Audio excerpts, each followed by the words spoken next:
Tumayo ang lahat para sa panalangin, sa ngalan ng Ama, ng Anak, sa Espiritu Santo. Amen. Aming mapagmahal na Diyos, maraming salamat po sa bagong araw na ito na muli ninyong ipinagkaloob sa amin.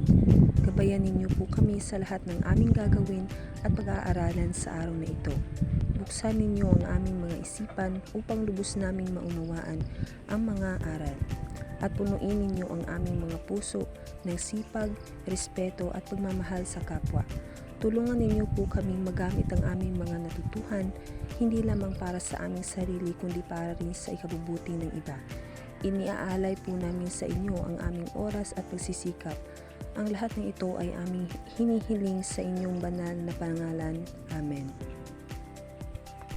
Magandang umaga sa ating lahat. Bago umupo, pakiayos ng inyong mga upuan, siguraduhin na ito ay matuwid at pakipulot na rin ng mga kalat sa paligid. Tapos na ba ang lahat? Maraming salamat. Maari na kayong umupo. Class monitor, sino ang lumiban sa klase? Magaling at walang lumiban sa klase. Ipapatuloy ninyo yan. Ngayon, may 3 larawan akong ipapakita sa inyo. Ano ang napapansin ninyo sa mga larawang ito? Ronel? Magaling. Ito ay isang sundalong kumakatok sa pintuan, pamilyang nagtatago, at isang kahon. Ano ang maaaring ipahihiwatig ng kahon sa 2 larawan? Ana? Magaling. Ang kahon sa 2 larawan ay nakasara na tila ba'y may itinatago nito. Ano kaya ang mararamdaman ng isang pamilyang pasukin o inspeksyonin ng mga sundalo? Angel? Magaling, matatakot sila. Sa tingin ninyo, anong uri ng kwento ang maaaring maiugnay sa mga larawang ito? Tama. Ang mga larawang ito ay may koneksyon sa isang maikling kathang babasahin natin ngayon. Tungkol ito sa isang pamilya sa panahon ng batas militar at sa isang misteryosong kahon. May ideya na ba kayo kung anong tatalakayin natin ngayon? Bago tayo magsisimula, ay babasahin ko muna ang ating mga layunin. Layunin. Sa loob ng talakayan, ang mga mag-aaral ay inaasahang: una, natutukoy ang mahahalagang detalye ng maikling katha sa panahon ng batas militar. Pangalawa, nagkasusulat ng mga kaisipan, damdamin at ideyang nakapaloob sa akda. Pangatlo, na ipaliliwanag kung paano ipinakita sa akda ang kalagayan ng lipunan sa panahon ng batas militar. Ngayon, ang pag-aaralan natin ay tungkol sa maikling kwento na pinamagatang Mga Kahon ni Liwayway Arceo. Ano nga ba ang batas militar? Ang batas militar o martial law ay isang kalagayan kung saan ang pamahalaan sa pamumuno ng Pangulo ay nagbibigay ng mas malawak na kapangyarihan sa sandatahang lakas upang mapanatili ang kaayusan at seguridad ng bansa. Karaniwang ipinairal ito kapag may matinding banta tulad ng digmaan, rebelyon, o malubhang kaguluhan. Sa ilalim ng batas militar, mas nangingibabaw ang kapangyarihan ng militar kaysa sa sibilyang pamahalaan at maaaring limitahan ang ilang karapatan ng mamamayan tulad ng kalayaan sa pamamahayag, pagtitipon at malayang pagkilos. Sa Pilipinas, idiniklara ang batas militar noong Setyembre 21, 1972 ni Pangulong Ferdinand E. Marcos at ipinatupad noong Setyembre 23, 1972. Layunin umano nito ang pagpapanatili ng kaayusan at disiplina sa bansa. Subalit, sa karanasan ng maraming Pilipino, nagdulot ito ng takot, pang-aabuso sa kapangyarihan at paglabag sa karapatang pantao. Maraming mamamayan ang nakaranas ng mahigpit na curfew, house inspection, pag-aaresto ng walang malinaw na dahilan at pagsupil sa mga kritiko ng pamahalaan. Malaki ang naging epekto ng batas militar sa buhay ng mga Pilipino at sa panitikan ng bansa. Maraming manunulat ang gumamit ng panitikan upang ilarawan ang tunay na kalagayan ng lipunan sa panahong iyon, ang takot, katahimikan at pagkikibaka ng mamamayan. Ang mga akdang tulad ng mga kahon ni Liwayway Arceo ay nagsilbing salamin ng lipunan at paalala sa kahalagahan ng kalayaan at karapatang pantao. Ngayon, atin namang kilalanin kung sino si Liwayway Arceo. Si Liwayway Arceo ay isang kilalang Pilipinong manunulat, nobilista at mamamahayag na nag-ambag ng malaki sa panitikang Filipino. Ipinanganak siya noong Enero 15, 1924 at pumanaw noong Disyembre 12, 1979. Kilala siya bilang isa sa mga pinakamahuhusay na babaeng manunulat sa Pilipinas, lalo na sa larangan ng maikling kwento at nobela. Naging patnugot at manunulat siya sa mga tanyag na magasin tulad ng Liwayway, kung saan nagmula ang kanyang panulat at impluwensya. Ang kanyang mga akda ay madalas tumatalakay sa buhay ng karaniwang Pilipino, lalo na ang karanasan ng pamilya, kababaihan at lipunan. Simple ang kanyang wika ngunit malalim ang mensahe, kaya madaling maunawaan ngunit tumatagos sa damdamin ng mababasa. Isa sa mga mahalagang katangian ng mga akda ni Liwayway Arceo ay ang pagpapakita ng realidad ng lipunan, kabilang narito ang kahirapan, takot, pang-aapi at katahimikan ng mamamayan sa ilalim ng mapamipil na sistema. Halimbawa nito ang kanyang maikling kwento na Mga Kahon, na nagpapakita ng kalagayan ng mga Pilipino noong panahon ng batas militar gamit ang simbolismo at tahimik na tensyon sa loob ng pamilya. Dahil sa kanyang ambag sa panitikan, ginawaran siya ng iba't ibang pagkilala, kabilang ang pagiging pambansang alagad ng sining sa panitikan o National Artist for Literature noong 1970. Hanggang sa kasalukuyan, patuloy na pinag-aaralan at binabasa ang kanyang mga akda dahil sa kanilang makabuluhang tema at ambag sa kamalayan, panglipunan ng mga Pilipino. Ngayon, matapos nating malaman kung ano ang maikling kwento at sino si Liwayway Arceo, hahatiin ko kayo sa 3 pangkat. Ang unang pangkat ay gagawa kayo ng character analysis ng pamilya sa kwento.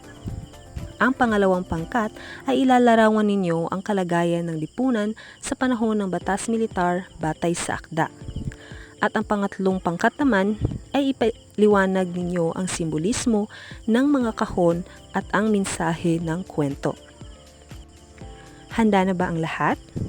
Dahil handa na ang lahat, ay bibigyan ko lamang kayo ng 15 minuto upang basahin ang maikling kwento. Bumuo kayo ng bilog para sa pangkat. Tapos na ba ang lahat? Dahil tapos na ang lahat, para sa unang pangkat, pangalawang pangkat at pangatlong pangkat ay ihanda ang inyong mga representative sa harapan.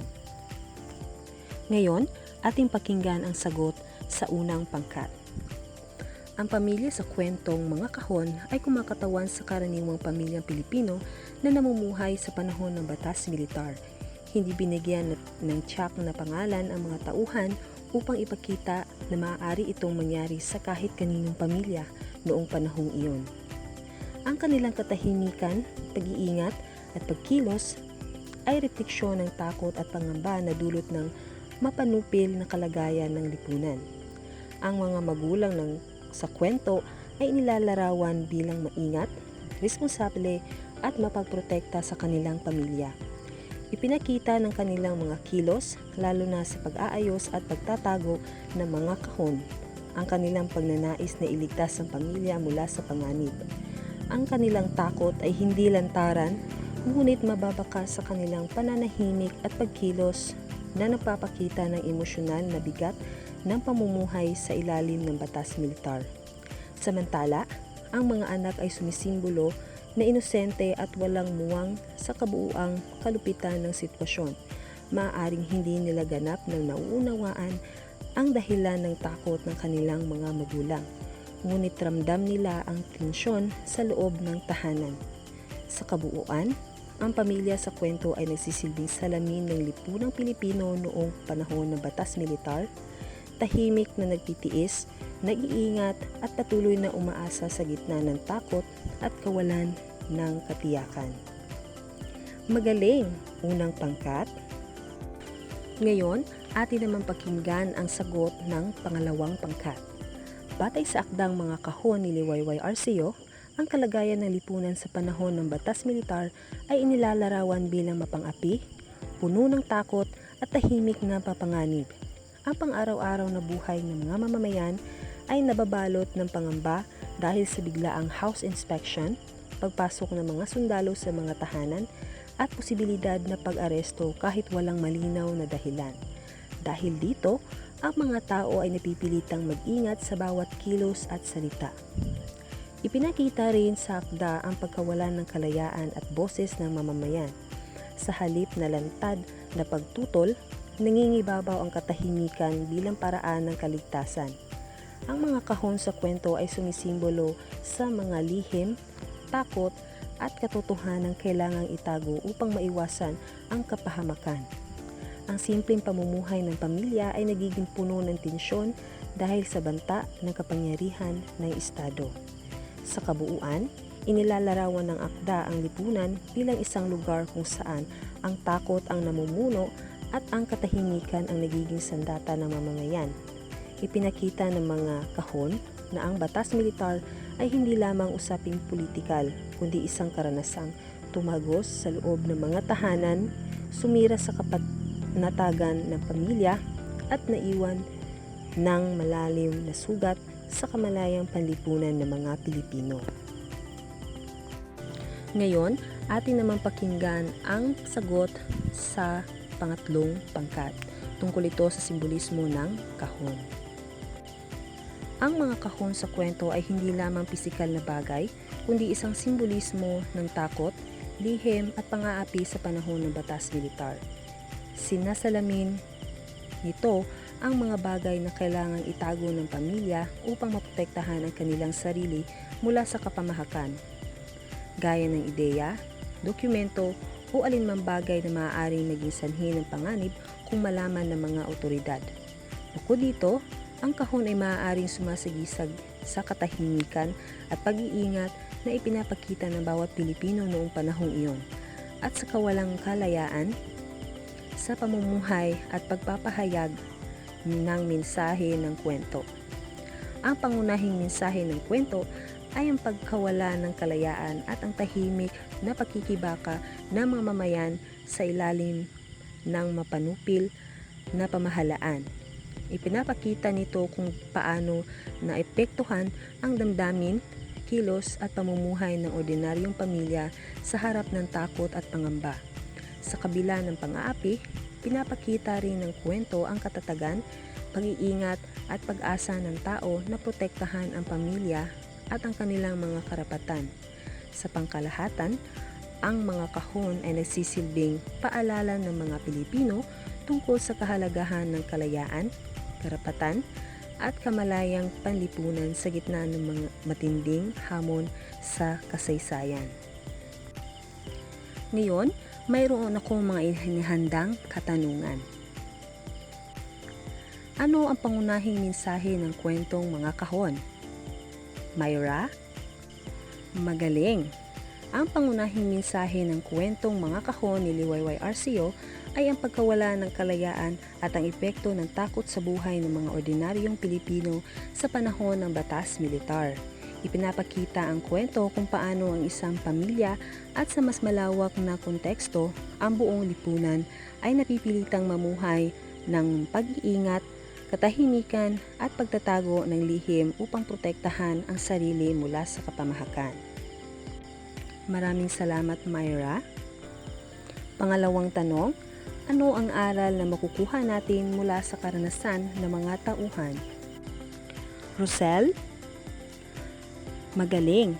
Ang aral na makukuha natin mula sa karanasan ng mga tauhan sa kwentong mga kahon ni Liwayway Arceo ay maraming aspeto ng pag-iingat, katatagan at pagmamahal sa pamilya. Ipinapakita ng kwento na sa harap ng takot at panganib, Mahalaga ang maging maingat at responsable sa bawat kilos at desisyon upang maprotektahan ang sarili at ang pamilya. Magaling, Rosel. Maraming salamat. Ngayon ay manatili sa inyong mga pangkat. Sumulat ng isang maikling talata, 5 hanggang 7 pangungusap na nagpapahayag ng iyong damdamin o pananaw tungkol sa buhay ng mga Pilipino noong panahon ng batas militar batay sa akdang binasa. Bibigyan ko kayo ng 10 minuto para gawin ito. Tapos na ba ang lahat? Maaari nyo na itong ipasa sa harapan. Maraming salamat. Para naman sa ating takdang aralin, maghanap ng isang maikling kwento o sanaysay na tumatalakay sa karanasan ng mga Pilipino noong batas militar at ibuod ito sa isang talata. Magsitayo ang lahat para sa panalangin sa ngalan ng manang anak na Espiritu Santo. Amen. At dito lamang nagtatapos ang ating talakayin ngayong araw. Maraming salamat sa inyo.